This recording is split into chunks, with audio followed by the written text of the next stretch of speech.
Goldilocks and the Three Bears. Retold and illustrated by James Marshall.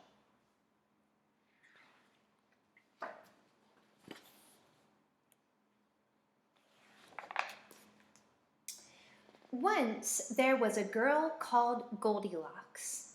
What a sweet child, someone new in town. That's what you think, said a neighbor.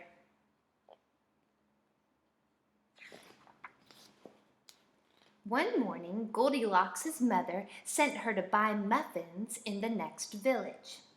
You must promise not to take the shortcut through the forest, she said.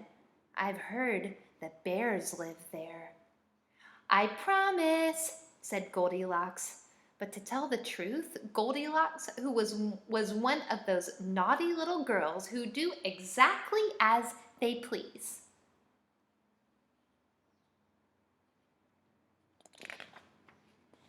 Meanwhile, in a clearing deeper inside the forest, in a charming house all their own, a family of brown bears was sitting down to breakfast.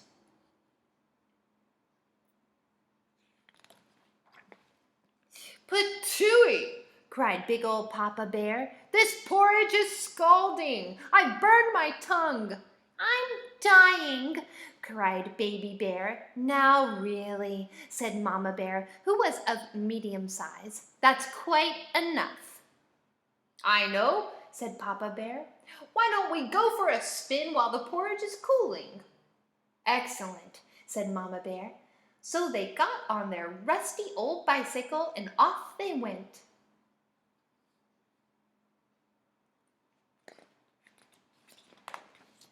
A few minutes later, Goldilocks arrived at the bear's house. She walked right in without even bothering to knock. On the dining room table were 3 inviting bowls of porridge. I don't mind if I do, said Goldilocks, helping herself to the biggest bowl.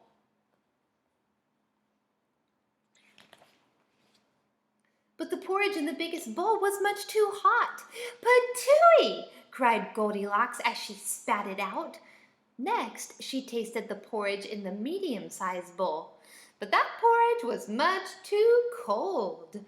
Then Goldilocks tasted the porridge in the little bowl, and it was just right, neither too hot nor too cold. In fact, she liked it so much that she gobbled it all up.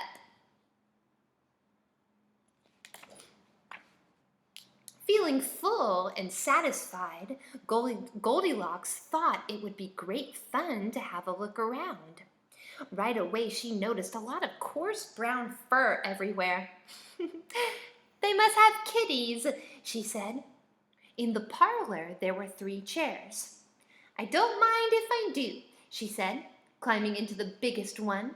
But the biggest chair was much too hard, and she just couldn't get comfortable.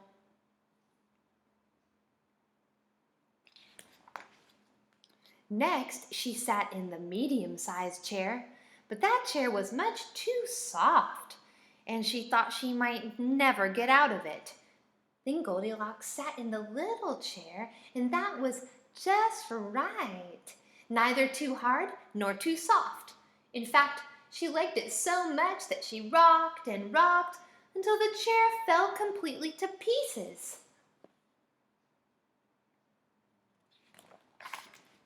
Now all that rocking left Goldilocks quite tuckered out. Oh, I think I could take a little snooze, she said. So she went to look for a comfy place to nap.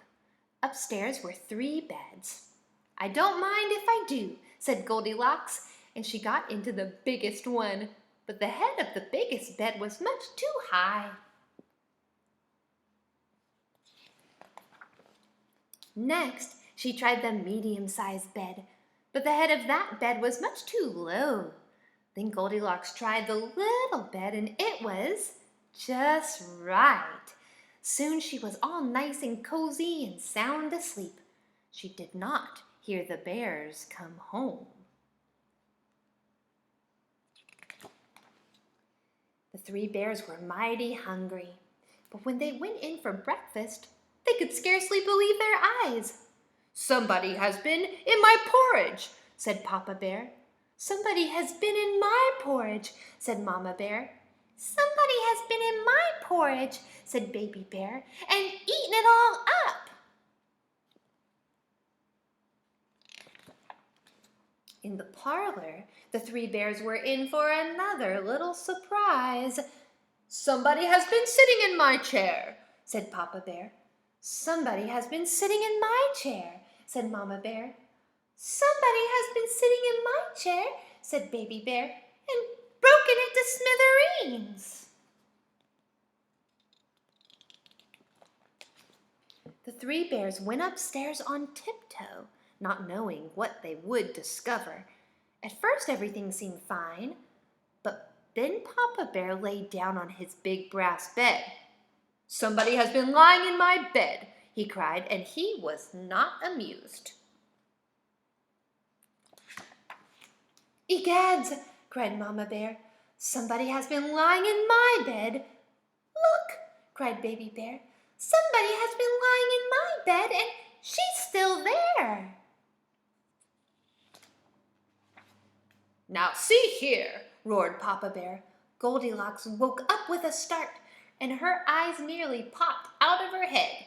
But before the bears could demand a proper explanation, Goldilocks was out of bed, out the window, and on her way home. "Who was that little girl?" asked Baby Bear. "I have no idea," said Mama Bear, "but I hope we never see her again." And they never did.